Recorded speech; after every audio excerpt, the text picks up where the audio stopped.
Hey YouTube, what's going on? This is Chris, and you know what day it is. It is Sunday right now, so that means that we have another episode of the Sunday Drive coming out right here. This right here is my buddy Eric's Audi A4, and this thing is very heavily modded, so we're going to take it out for a drive, have some fun with it. Eric unfortunately couldn't come out and be with us on this review. He's pretty busy right now, and I'm kind of busy too, so we're just going to go out, go for a drive. I'm gonna go over some of the mods that are done to it, and yeah, we'll have some fun. This is a really awesome car.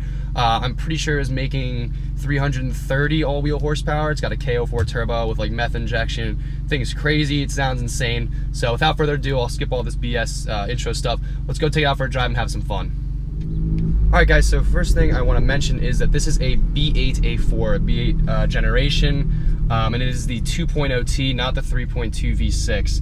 I have never driven a B8 A4 before, so I can't really attest to whether the 2.0T or 3.2 driving experience stock, or you know what that is like. I can say I'm sure the 3.2 V6 is a great car, but there's probably no doubt that the 2.0T is better for performance, as you can definitely tune it and do a lot of modifications to that engine, especially in this case right here. So one thing I wanted to point out is that I was never a big fan of Audis too much until the B8 generation came out in 2009. The design of the B6 and the B7 were nothing too crazy. They didn't really look that good. The other German counterparts like BMW had much better looking cars, like the E46 versus the B6. It looks much better in my opinion, and especially when the E90 came out versus the B7, I think it looked way better. I just think it was just a much better looking car, and especially on the interior. However, when the B8 came out, which is what this car is, in 2009, that all changed. Audi did a great job redesigning the car, in my opinion, to compete with some of the other cars that it's, you know, in its class, and it just looks a lot better. I think the front end, you know, with the bigger grille, a little bit edgier too on the bumper, and it just looks so much more modern. And the same with the interior. Same goes for the interior in these. Much better looking. The early 2009 B8s, I think up until 2011 or 12, correct me on that if you guys want in the comments, they had the 6-speed auto transmission. Eric's car is a 2012 and it has the ZF8 transmission, so it shifts pretty quickly, much better than the 6-speed automatic that came in them for the earlier generations. All right, I have the windows cracked a little bit. I'm just gonna get on it so you guys can hear how loud this thing is.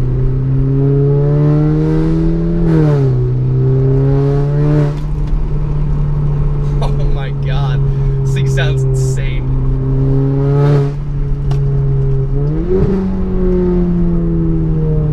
Unbelievable how good this thing sounds.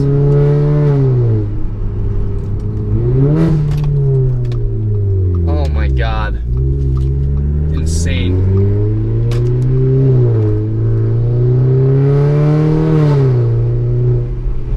That's like half throttle. Not even full throttle, that's how good it sounds.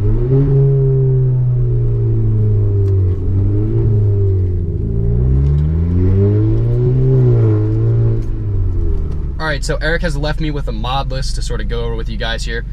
This car has a K04 CTS turbo, APR K04 100 octane tune, snow performance stage 2 water meth injection, an ECS carbon intake, Treadstone TR11 FMIC, CTS turbo test pipe, CTS turbo downpipe, AWE touring exhaust with the muffler delete, and it's riding on SolarWorks coilovers and VMR VB3 wheels in that really nice brown metallic. So this is really a heavily modified car. And like I said, it put down about 330 all-wheel horsepower.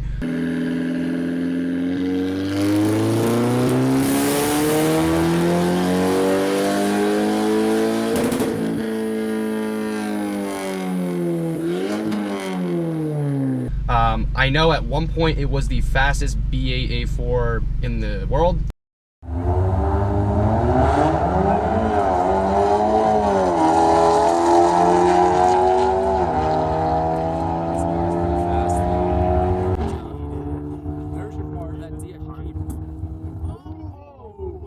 So one thing I really wanted to highlight, just speaking about the A4s in general, this is just something about all of them. And it's just one gripe that I have with them, and a lot of the Audis from the sort of 2009 era, when they had a lot of their models had a revamp.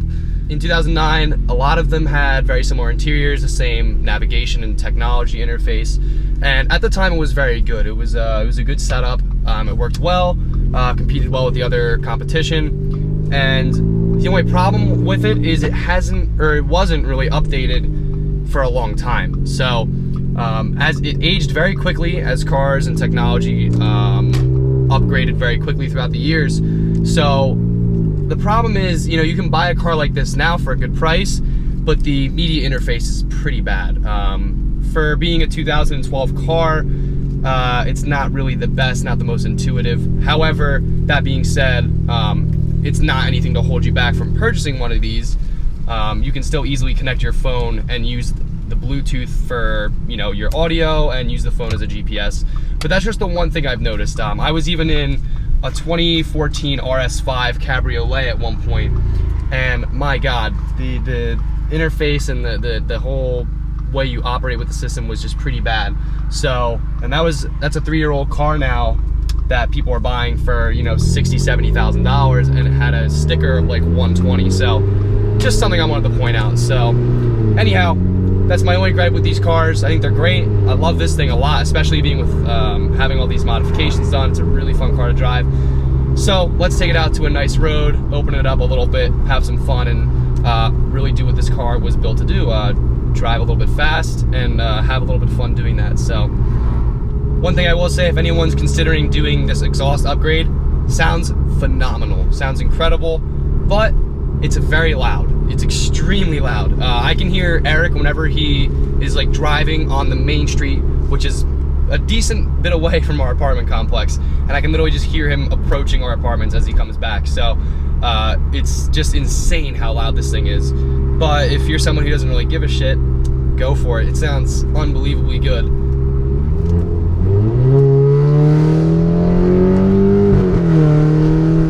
Oh my God.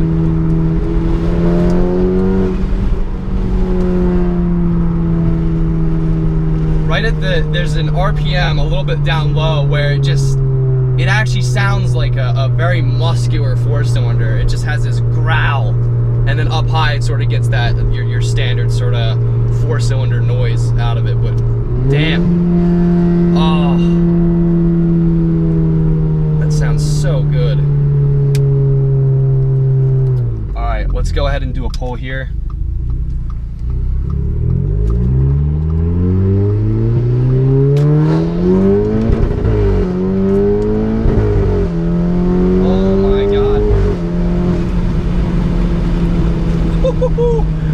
Oh my God, that's insane.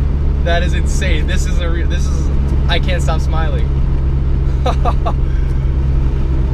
Holy shit, that's insane. This is so fun.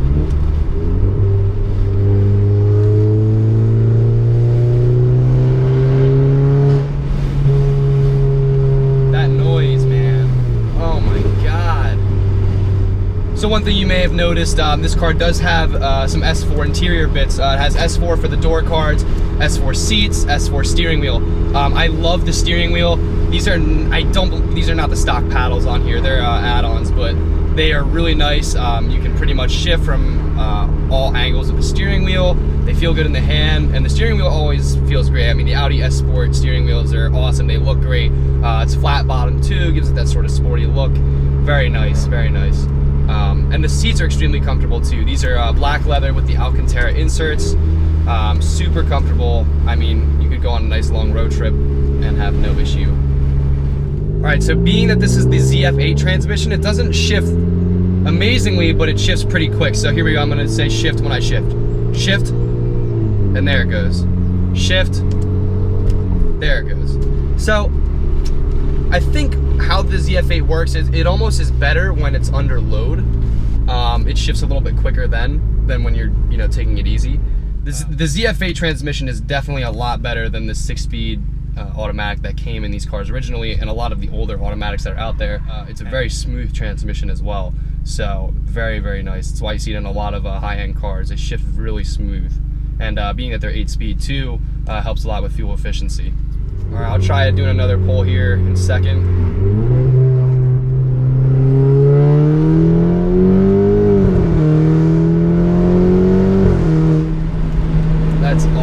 That was like half throttle too.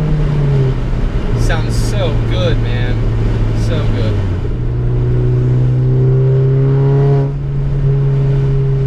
You hear that turbo spool? It's awesome.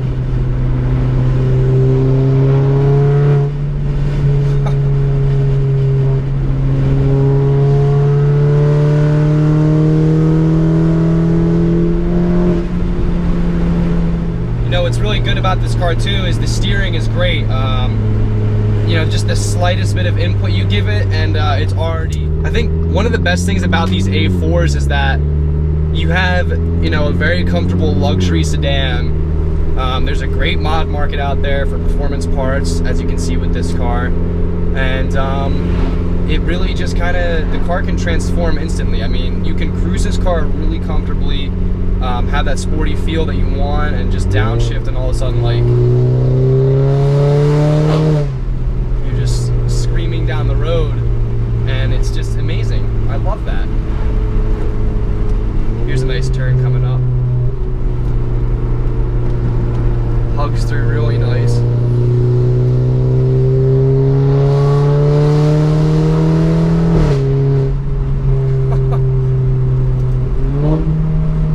Insane. And the shifter farts. Oh my god, I love that. I love shift farts on these the new automatic transmissions. The ZF8 and dual clutches do it, and it's just amazing. I love that sound. Okay, I'm on a nice back road right now, so no one's here. I have the GH4 outside. It's really windy, so I'm gonna record in here too, just in case the sound out there is pretty blasted by the wind. So I'm just gonna give it a rev test so you guys can hear the exhaust.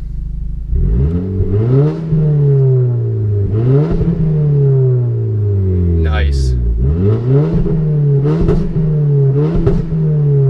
That's insane.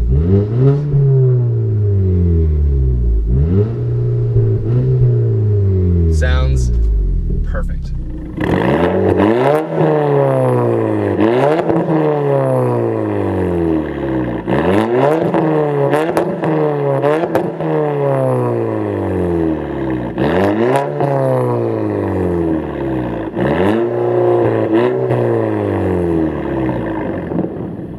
For anyone who's watching this, curious about fuel efficiency, I think the average for this drive is about 16.4 miles per gallon, so that's with a good amount of hooning, as you guys can see on the film. But of course, when I'm not recording, in between just driving around, I'm just cruising it really light. So again, that's not too bad, being that this is a pretty high horsepower car. If anyone is curious about these cars, feel free to comment below, and Eric or I will get back to you guys as far as you know, any questions relating to these. We're happy to help. Eric knows a lot about them, especially, so he can help out if you guys have any questions.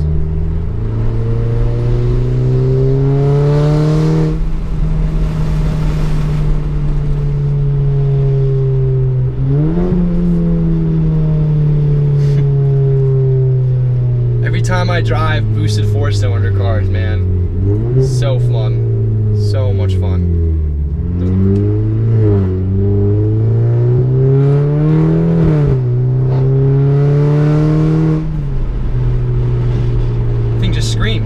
Absolutely screams. The noise is just perfect. So many 4-cylinders out there, they just, you know, they don't really have that much. They have that classic, you know, 4-cylinder sound that no one really, I guess, cares for, but this is just such a unique growl. It's just vicious, just absolutely vicious. Alright guys, I think I'm pretty much gonna draw the line here for this review. I hope you guys enjoyed it and enjoyed seeing the car. Again, this was a pretty quick review just because Eric wasn't able to come along and really talk about the car in depth, and I also have a lot of homework I got to do today, especially because we're near finals week. But again, just sort of a straight to the point, you know, do a few polls, show off the car a little bit, and just talk about the specs, and hopefully you guys enjoyed it. Let me know if you guys enjoyed the sort of straightforward style, or if you guys like the more lengthy interviews with the, you know, the owners of the cars. But again, I think this is a pretty good video. So be sure to follow Eric on Instagram. I put his link in the description below. And thank you, Eric, so much for letting me take this car out and just have some fun with it. It's really an awesome car. I really, really love this thing. This This car could convince anyone to buy a B8 A4, no doubt. It's really a fun time driving it. If you guys enjoyed this video, be sure to give it a like and share it with your friends. It really helps my channel grow, and I would really appreciate that. And if you have not already, subscribe to this channel for more awesome videos like this one. Without further ado, I think that is the end of the video. Thank you guys very much for watching. Take care.